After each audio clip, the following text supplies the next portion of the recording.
जियो academy के YouTube channel में आपका बहुत बहुत स्वागत है। आज हम 10th क्लास का बहुपद पढ़ेंगे, यानी कि पॉलिनोमियल के बारे में आज डिटेल चर्चा करेंगे।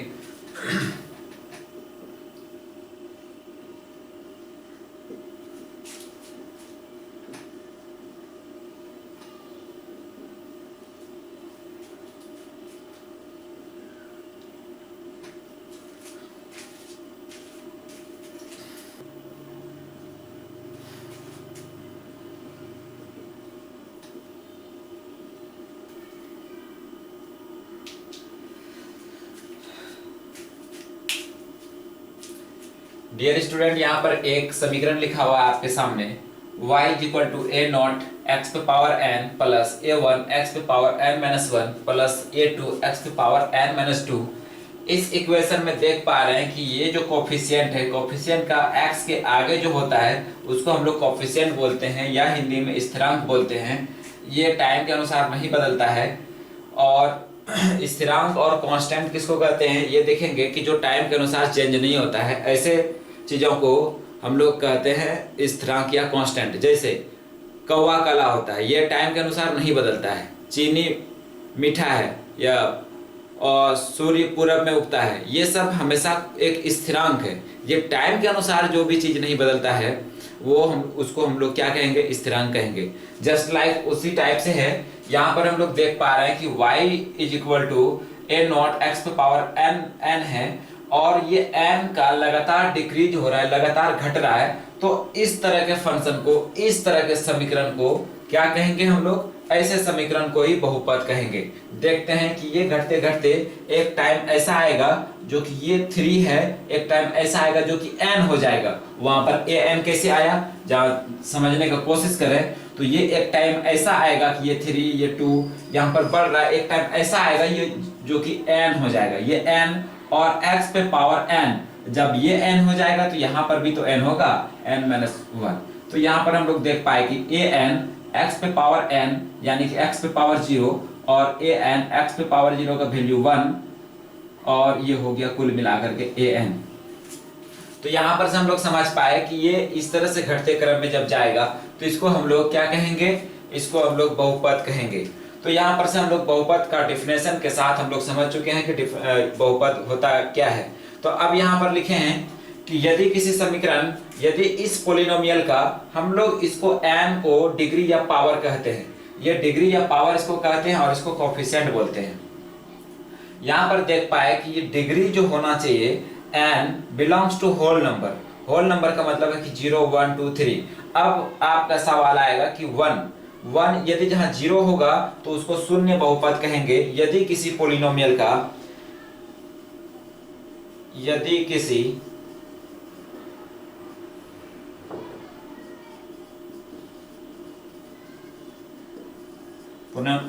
पोलिनोमियल बहुपद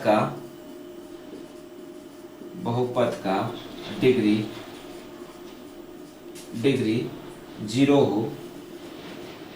0 हो तो उसे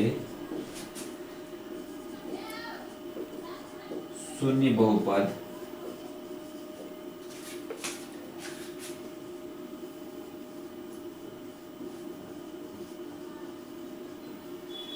पोलिनोमियल कहते हैं। सवाल यहाँ पर है कि y बराबर 2 पोलिनोमियल है, तो कहेंगे यस ये है।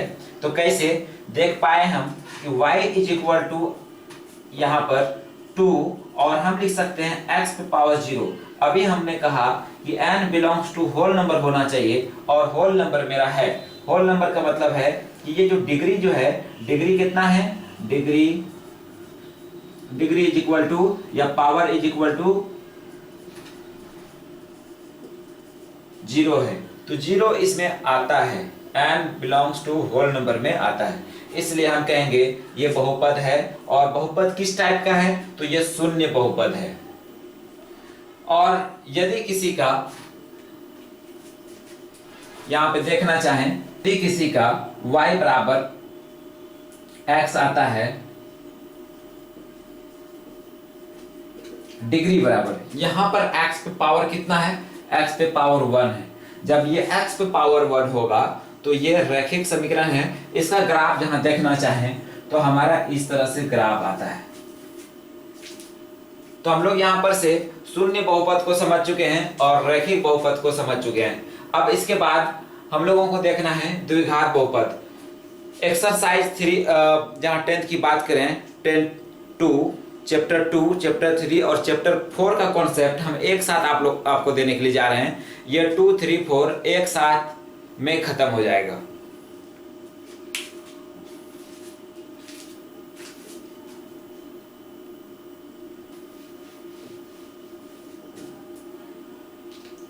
क्वेश्चन हमारा है, निम्न में से कौन बहुपद नहीं है।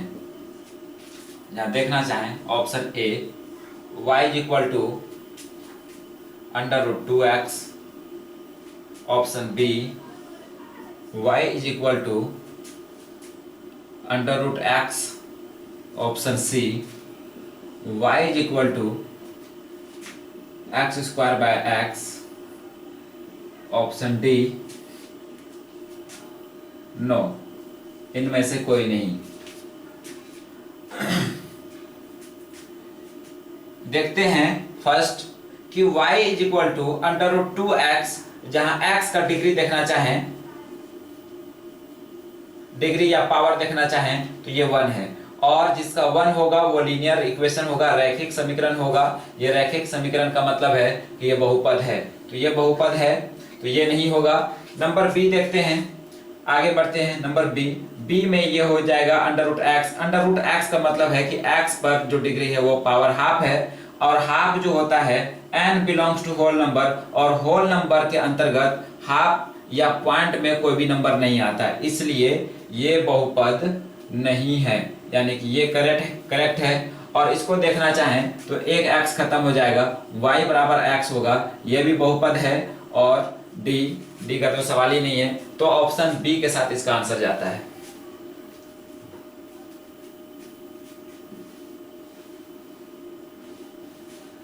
y इक्वल टू √x, ये जब इधर जो रहेगा उस पर यदि होल नंबर को छोड़कर कोई भी नंबर यदि आता है तो वो क्या होगा, वो पॉलिनोमियल नहीं होगा, वो बहुपद नहीं होगा। आगे की ओर बढ़ते हैं। 0 डिग्री देख लिए, 1 डिग्री देख लिए, अब हमको 2 डिग्री देखना है।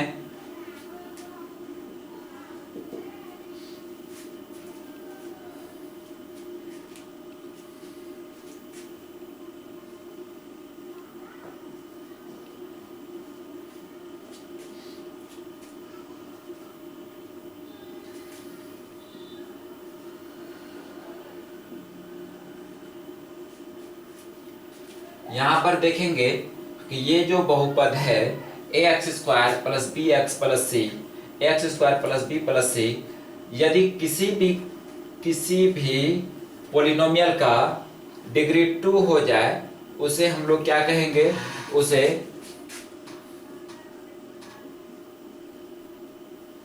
द्विघात बहुपद कहते हैं। इसमें देख पा रहे हैं कि ये जो डिग्री है इसका 2 है, तो ये क्या हो जाएगा, द्विघात बहुपद हो जाएगा। अब यहाँ पर देखना ये है कि द्विघात बहुपद में ये जो कांस्टेंट टर्म है ये a नॉट इक्वल टू 0 होना चाहिए, तभी ये द्विघात बहुपद रह पाएगा। यदि जहां 0 हो गया a तो क्या होगा, 0 को छोड़ करके सभी अंक होगा, 0 को छोड़ करके नेगेटिव भी हो सकता है, पॉजिटिव भी हो सकता है। तो ये देखेंगे कि ये जो a जो है वो 0 नहीं होना चाहिए, तभी ये द्विघात बहुपद होगा। अब यहाँ पर द्विघात बहुपद में से हमारा टर्म जो आता है, ये द्विघात बहुपद में भी ये 2 टाइप्स का द्विघात बहुपद होता है, एक कंप्लीट क्वाड्रेटिक पोलिनोमियल और एक इनकम्प्लीट क्वाड्रेटिक पोलिनोमियल। तो यहाँ पर देखेंगे y = ax² + bx और y = ax² + c, ये इनकम्प्लीट क्वाड्रेटिक पोलिनोमियल है। और इसको हम लोग क्या कहेंगे, कंप्लीट क्वाड्रेटिक पोलिनोमियल। तो ये यहाँ पर देख पा रहे हैं कि इनकम्प्लीट क्वाड्रेटिक पोलिनोमियल में ये 2 आता है, यानी कि हम जहाँ इसको समीकरण में बदलना चाहें 2x² प्लस x है तो 3x ले लीजिए, और यदि जहाँ दूसरा देखें x² प्लस √3, ये देखिए ये दोनों क्या है, ये दोनों क्वाड्रेटिक पोलिनोमियल है, लेकिन ये इनकम्प्लीट क्वाड्रेटिक पोलिनोमियल है और ये कंप्लीट क्वाड्रेटिक पोलिनोमियल है।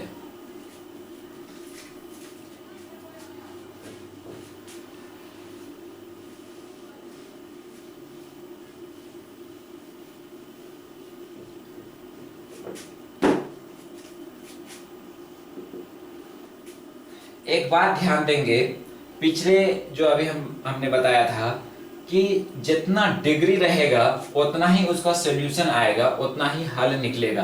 कहने का मतलब है कि y बराबर अभी हम लोगों ने देखा था 2x प्लस 3, तो इसका जब सॉल्व निकालेंगे, इसका जब सॉल्यूशन निकालेंगे समीकरण में कन्वर्ट कर करके, तो समीकरण में जब इसको कन्वर्ट करेंगे तो इसका भी जो वैल्यू आएगा, इसका एक ही वैल्यू आएगा। जितना डिग्री होता है उतना ही इसका सॉल्यूशन निकलता है। यदि जहां y 0 कर दें, इसको 0 कर दें, तो इसका जो वैल्यू आएगा x का वैल्यू, तो यहां से देखना चाहेंगे 2x is equal to -3, x is equal to -3/2। तो एक्चुअली में जब पावर 1 रहेगा तो उसका वैल्यू भी एक ही आएगा। एक आने का मतलब ये नहीं कि 1, ये वाला 1 नहीं, यानी कि एक ठो आएगा, एक पीस -3/2। किसी भी कोई भी आंसर लेंगे, कोई भी x प्लस 3 बराबर 6, तो इसका भी एक ही आंसर आएगा 6 - 3 बराबर 3। इस तरह से अब यहां पर ये 2 है, ये 2 है, तो इसका भी जो आएगा, इसका 2 सॉल्यूशन आएगा। तो 2 सॉल्यूशन आने से पहले ग्राफिकल मीनिंग समझ लेते हैं कि ये ग्राफिकल मीनिंग क्या है इसका, द्विघात बहुपद का। द्विघात बहुपद को जहां देखना चाहें तो इसका जो ग्राफ जो होता है लगभग पैराबोलिक होता है।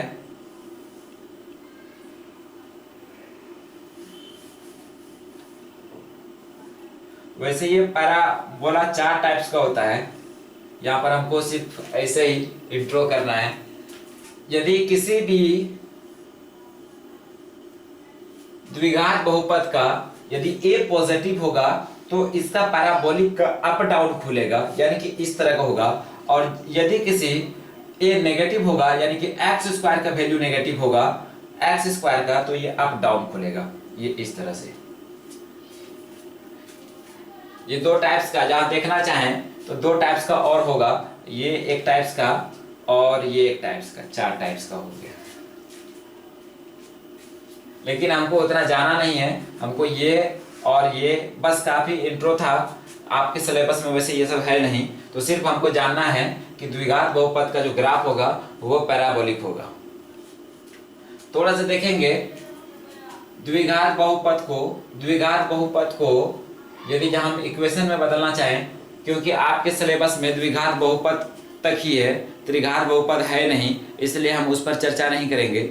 आगे फर्स्ट ईयर में, सेकंड ईयर में आइएगा तो आप उनका वीडियो देखिएगा, तो वहाँ फिर मेरा वीडियो मिलेगा आपका त्रिघात बहुपद के बारे में। तो आप यहाँ पर से अब ये बहुपद को हम लोग समीकरण में बदलेंगे। ax² plus bx plus c equal to 0, ये है। अब इसका जो अभी हमने कहा था कि अब इसका जो सॉल्यूशन होगा, इसका हल जो होगा, इसका 2 हल होगा। अब 2 हल कौन कौन सा होगा, अब 2 हल के बारे में हम पता लगाएंगे ये 2 हल कौन सा है। तो सबसे पहले देख लेंगे कि ये द्विघात समीकरण है।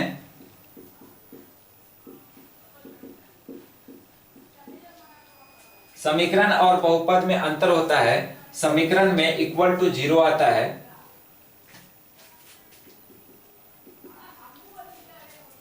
where a not equal to 0। अब यहां से हमको सॉल्व करना है, तो ax² plus bx plus c equal to 0, दोनों तरफ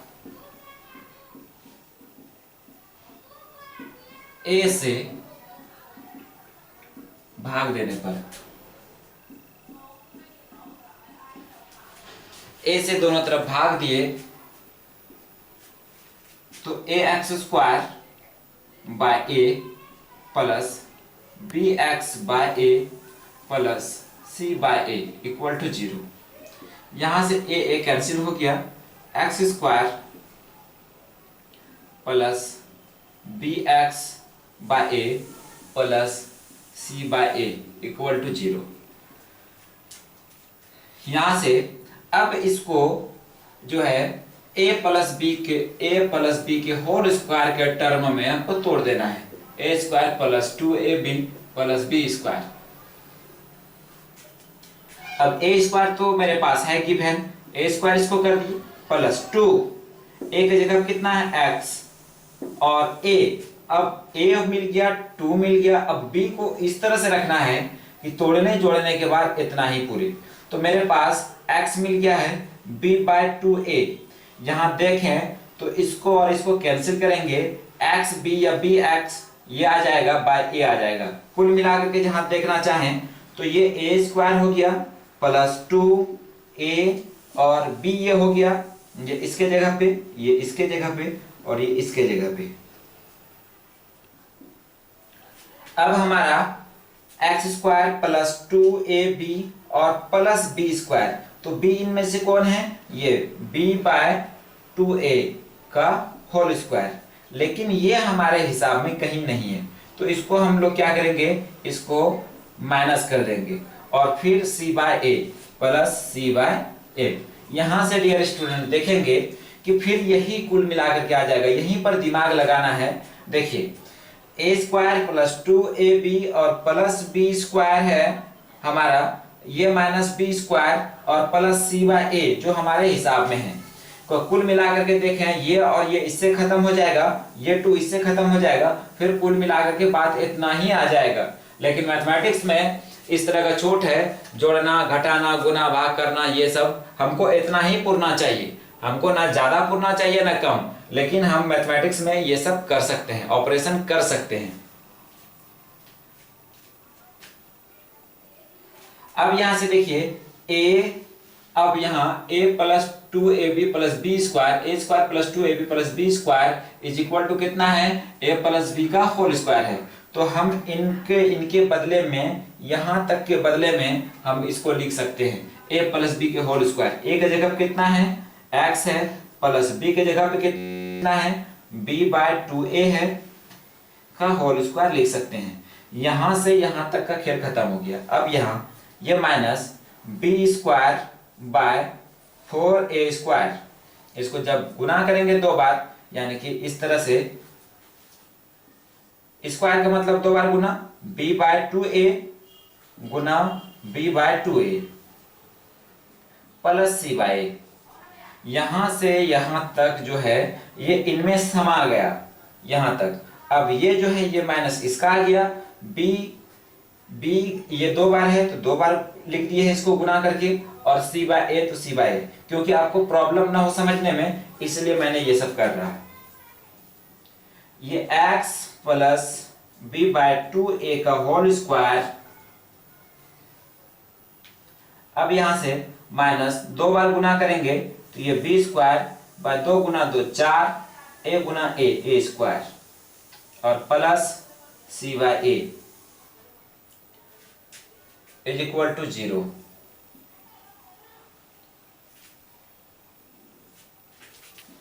अब उस तरफ लेकर के गए, जो माइनस है वो प्लस में बदल जाएगा, यानी कि b square by 4a square, और जो प्लस है वो माइनस में बदल जाएगा, c बाय a। अब यहां पर से x plus b by 2a का होल स्क्वायर, यहां से एलसीएम आ गया 4a स्क्वायर, डिवाइड करेंगे भाग देंगे एक बार में, यानी कि b स्क्वायर माइनस इससे डिवाइड करेंगे तो एक a कैंसिल हो जाएगा।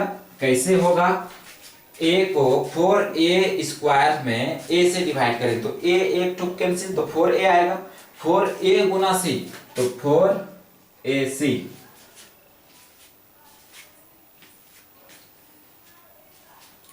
अब हम लोग जानते हैं कि डिस्क्रिमिनांट विविक्तर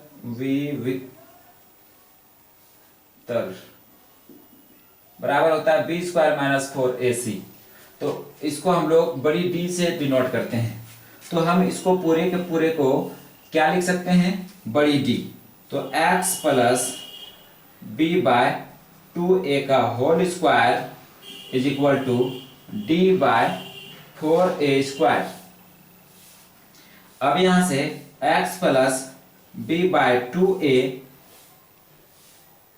is equal to plus minus under root d by 4a square,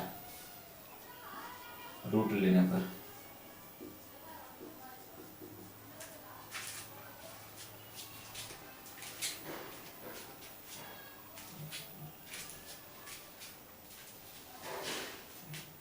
दोनों तरफ रूट लेंगे तो इसमें क्या हो जाएगा, एक दो ठो में एक ठो आ जाएगा और इनमें से रूट आ जाएगा। अब ये प्लस माइनस क्या है, जब रूट एक से दूसरे पर ट्रांसफर होता है तो वो प्लस माइनस होता है। अब यहां से x plus b by 2a is equal to plus minus, अब यहां से ये दोनों पर है तो ये अंडर रूट d और इसका जो रूट जो निकल जाएगा 4a स्क्वायर का रूट कितना हो जाएगा 2a, तो यहां से आ गया 2a। अब यहां पर से x प्लस, या डायरेक्ट लिखें, अब x is equal to minus b by 2a, ये प्लस इधर आकर के माइनस और plus minus under root d by 2a। अब इसका क्या किए, एलसीएम ले लिए 2a। अब यहां से minus b plus minus under root d का मतलब है b स्क्वायर माइनस 4ac। अब x का दो वैल्यू हमारा यानी प्लस और माइनस, एक बार हम लोग अल्फा ले लेंगे तो minus b plus under root d by 2a, और एक बार बीटा ले लेंगे तो minus b minus under root d by 2a। अभी हमने कहा था कि जब भी स्क्वायर होगा तो उसका दो वैल्यू आएगा, यहाँ पर इसका वैल्यू आ चुका है। तो इस तरह से हम लोग इसका वैल्यू निकाले हैं।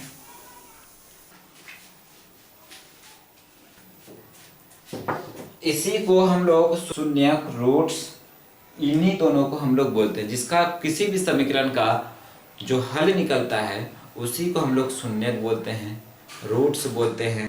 ध्यान देने वाली बात ये है, ये इम्पोर्टेंट बात है कि जो समीकरण को सॉल्व करके जो आंसर निकलेगा, समीकरण को सॉल्व करके जो आंसर निकलेगा, जरूरी नहीं है कि वो आंसर उन्हीं का होगा।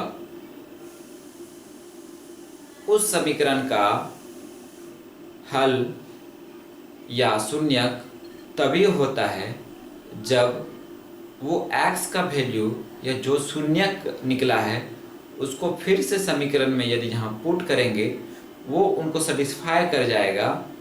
यदि वो उनको संतुलित कर देगा तभी वो उनका शून्यक होता है, तभी उनको हम शून्यक कहेंगे, अन्यथा शून्यक नहीं कहेंगे। अभी आपके सामने ऐसे भी कुछ प्रश्न आएंगे जिसका कि शून्यक तो उसको जब सॉल्व करेंगे तो शून्यक निकलेगा, लेकिन कहीं न कहीं उनको वो सेटिस्फाई नहीं कर पाता है। जब वो सेटिस्फाई नहीं कर पाएगा, उसको संतुलित नहीं कर पाएगा, तो वो उनका सॉल्यूशन नहीं होगा। इम्पोर्टेंट बात है ये, ध्यान देंगे। फिर से अब हम लोग आगे की ओर बढ़ते हुए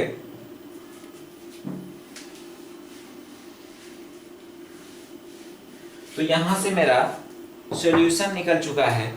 तो अब देखेंगे कि अल्फा बराबर हमारा क्या निकला, अल्फा बराबर minus b plus under root d by 2a निकला, और बीटा बराबर कितना निकला, minus b minus under root d by 2a निकला। अब यहाँ पर से अल्फा और बीटा ये दो शून्यक हैं, ये अल्फा और बीटा को शून्यक बोलते हैं।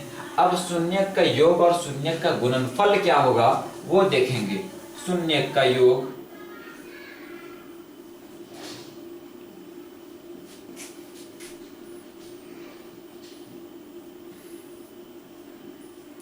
अल्फा प्लस बीटा, तो शून्य का योग देखते हैं।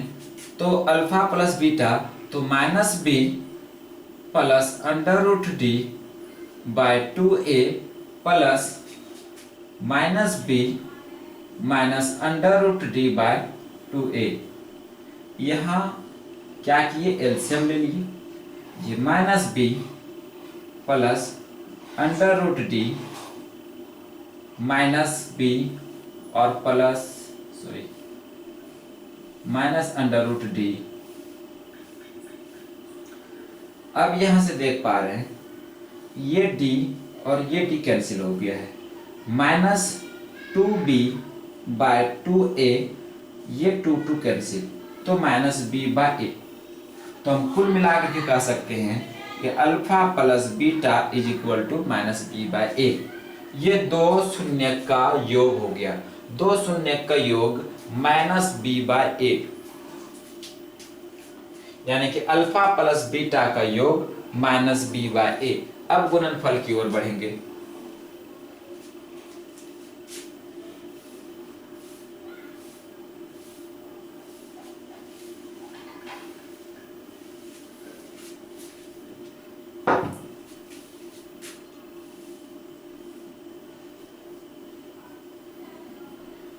शून्य का गुणनफल, शून्य का गुणनफल का मतलब है कि alpha into beta, alpha into beta. अब अल्फा इंटू बीटा, अल्फा की जगह पे क्या है, minus b under root d by minus b plus under root d by 2a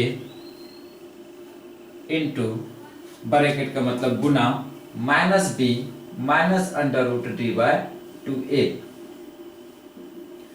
अब यहां से जब इसको सॉल्व करेंगे तो 4a स्क्वायर, और ये देखिए ये एक बार प्लस एक बार माइनस है। यदि यहाँ a minus a square minus b square का फॉर्मूला देखेंगे तो a plus b into a minus b होता है। तो यहाँ एक टाइप का ये a है, प्लस b है, ये a है और माइनस b। तो हम क्या लिख सकते हैं, a का स्क्वायर माइनस b का स्क्वायर अंडर रूट टी का स्क्वायर हो जाएगा। तो हमारा कितना होगा 4ac बाय 4a स्क्वायर, यहाँ से 4 कैंसिल, a कैंसिल, तो c बाय a।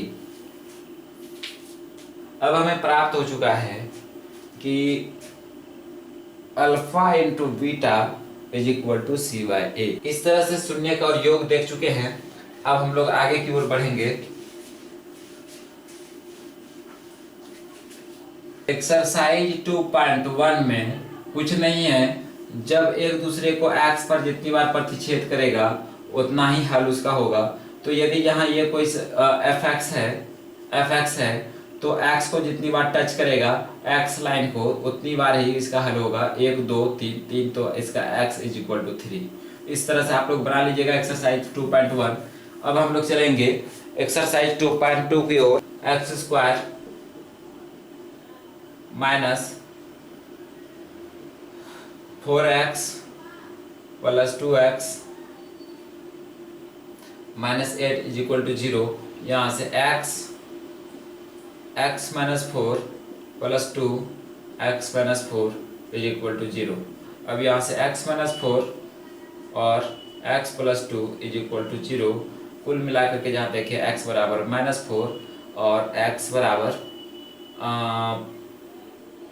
प्लस 4 और माइनस 2, ये हमारा आंसर आता है।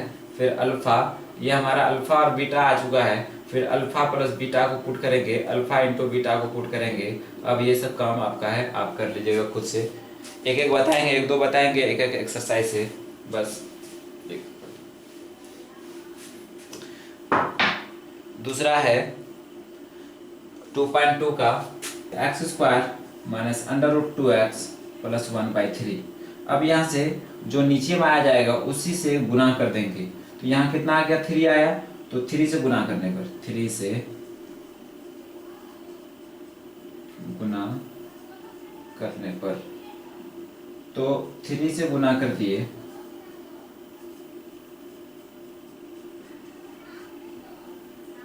तो यहाँ से 3x² माइनस √3√2x और प्लस 1, ये इनसे गुना हो गया, ये इनसे और ये इनसे। तो ये हमारा आंसर आ चुका है। इसी तरह मेथड से भी हम लोग निकाल सकते हैं। देखते हैं कैसे। इसी को दूसरे मेथड से निकालेंगे।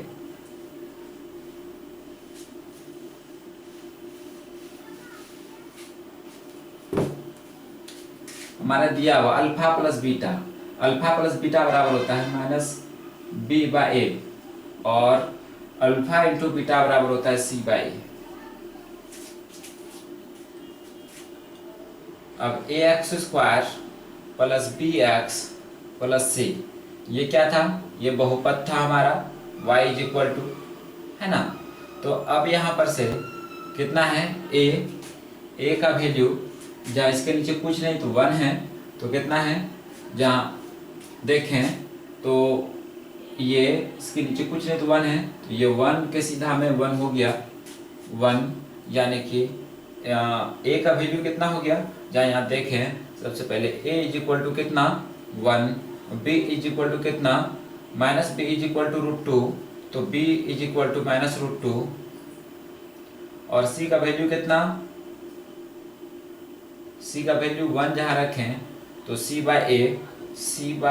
1 इज इक्वल टू 1/3, तो कितना हो जाएगा क्रॉसिंग करके 1/3c 1/3, c is equal to कितना 1/3। कैसे, यहाँ पर से क्रॉसिंग करके, यदि यहाँ हम 1/3 बराबर c/a, का वैल्यू 1 निकल चुका है, तो क्रॉसिंग करेंगे तो ये इससे 3c बराबर 1, तो c बराबर कितना 1/3। इसी तरह से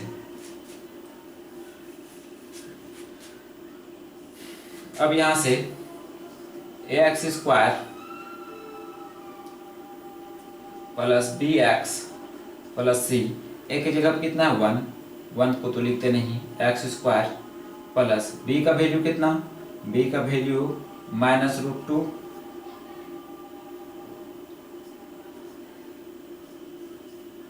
और c का वैल्यू कितना 1/3, तो x² -√2x प्लस 1/3, 3 से गुना कर देंगे, 3 से,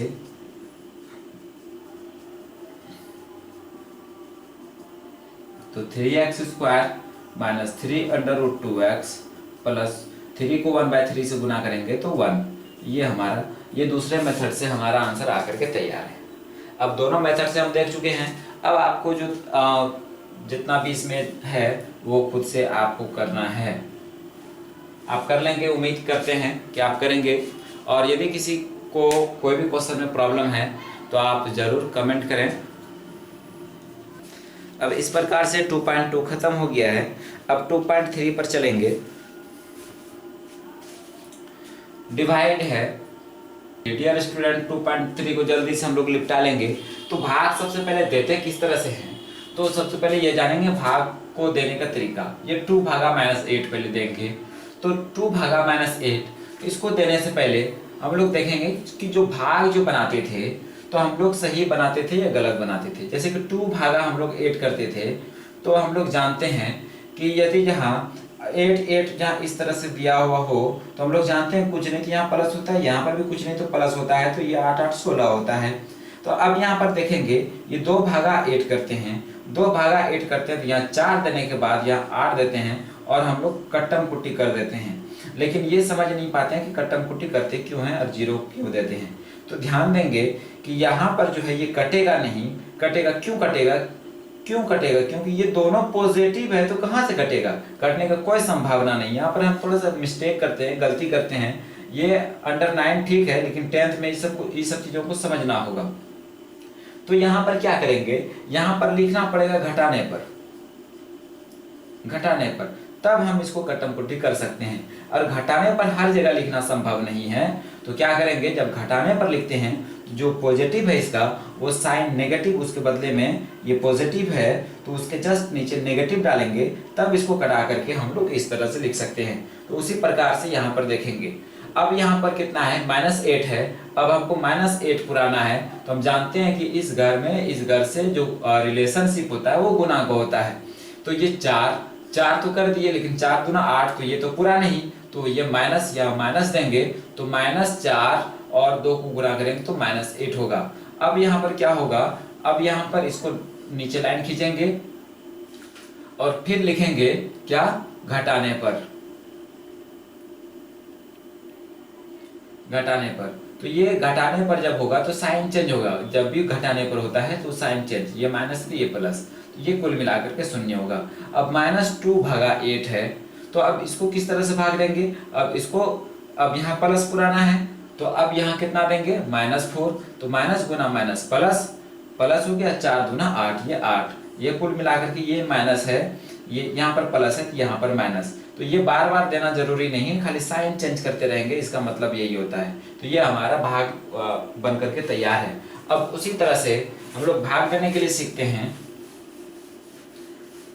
सबसे पहले जहां हम एक उदाहरण, एक एग्जाम्पल के जरिए से समझना चाहेंगे, यदि जहां x प्लस 1 को पहले छोटा सा समझेंगे, x को देना है -4x² प्लस 2x और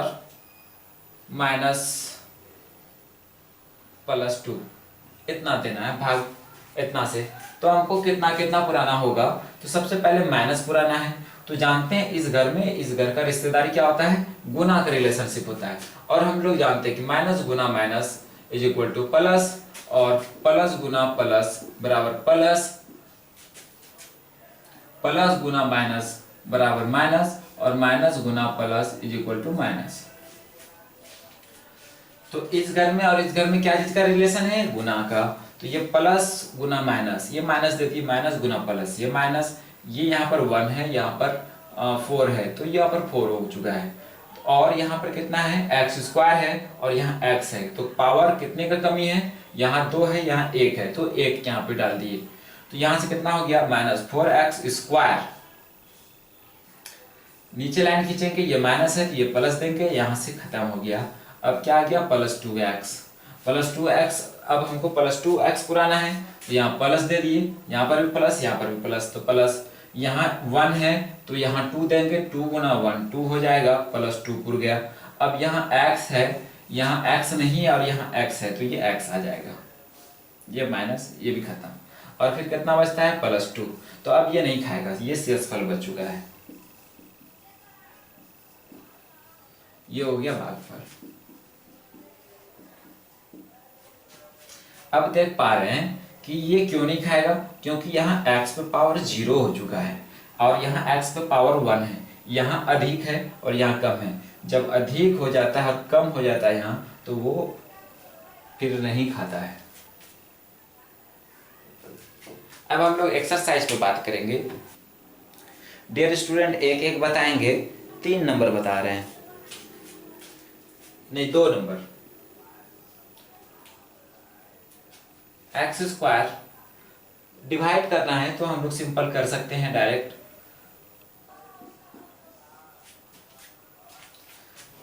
अब यहाँ x² पुराना है, यहाँ x पे पावर 4 है, तो यहाँ x² डाल दीजिए, तो कितना हो गया, x पे पावर 4, और सबसे मल्टीप्लाई होगा, ये सबसे गुना हो जाएगा।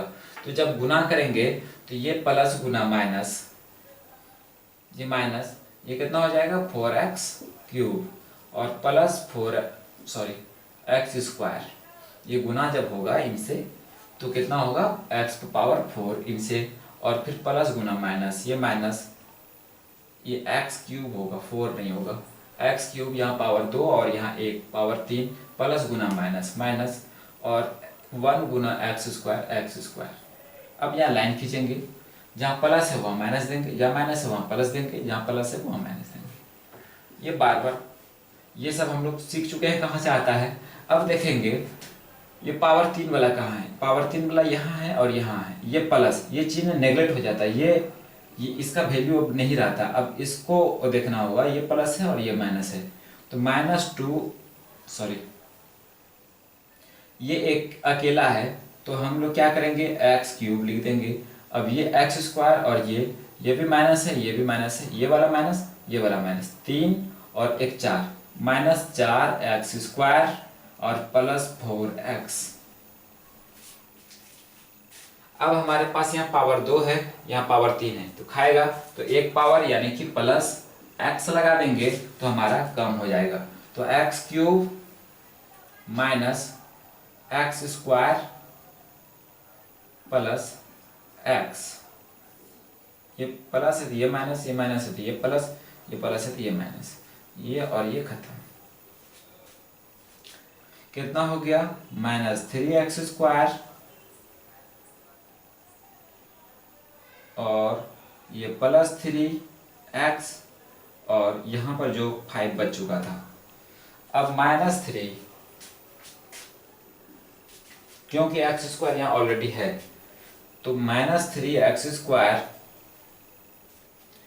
माइनस गुना प्लस माइनस 3 गुना x² 3x² माइनस गुना माइनस प्लस 3 गुना x 3x माइनस गुना प्लस माइनस 3 गुना 1 3, ये माइनस है तो ये प्लस, ये प्लस है तो ये माइनस, ये माइनस है तो ये प्लस, ये और ये कैंसिल, ये और ये कैंसिल, 5 और 3 8, हमारा ये शेषफल हो गया।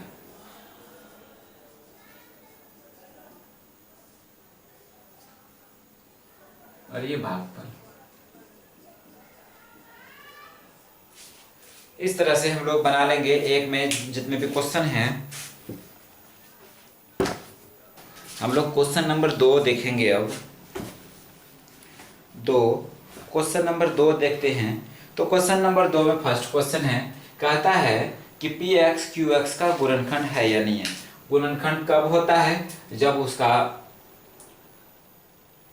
शेषफल शून्य होता है। तो देखते हैं कि ये px qx का गुणनखंड है या नहीं है। तो यदि जहाँ इसका शेषफल शून्य निकल जाता है तो ये एक दूसरे का गुणनखंड होगा, और यदि जहाँ शून्य नहीं निकलता है तो ये एक दूसरे का गुणनखंड नहीं होगा। तो चलो देखते हैं कि हम लोग फर्स्ट में यहाँ पर 2t पे पावर 4 है, यहाँ 2t² है, तो 2t² से यहाँ गुना करना होगा, तो 2t पर पावर 4 आ जाएगा, और ये माइनस कितना आ जाएगा, 6t² आ जाएगा। ठीक है, ये माइनस है तो ये प्लस, ये और ये कैंसिल, ये अब कितना आ गया, +3t² 3t³ और ये प्लस है और ये माइनस है, तो ये +4t²। अब यहाँ पे कितना से +3t से मल्टीप्लाई करेंगे तो यहाँ कितना हो जाएगा, +3t³ और माइनस ये 90 होगा। ये अब यहाँ पर 4t² और ये प्लस का 90 और ये माइनस का 90, ये और ये कैंसिल, और कुल मिलाकर यहाँ कितना बच गया, -12। अब कितना से, +4 से, तो यहाँ कितना हो जाएगा, 4t² माइनस 4×3 = 12, ये प्लस है तो ये माइनस, ये माइनस तो ये प्लस, ये और ये कैंसिल, ये और ये कैंसिल। तो कहेंगे अतः px qx का गुणनखंड है। अब इसी प्रकार से 2 में 2-3 क्वेश्चन हैं, आप बना लीजिएगा। 3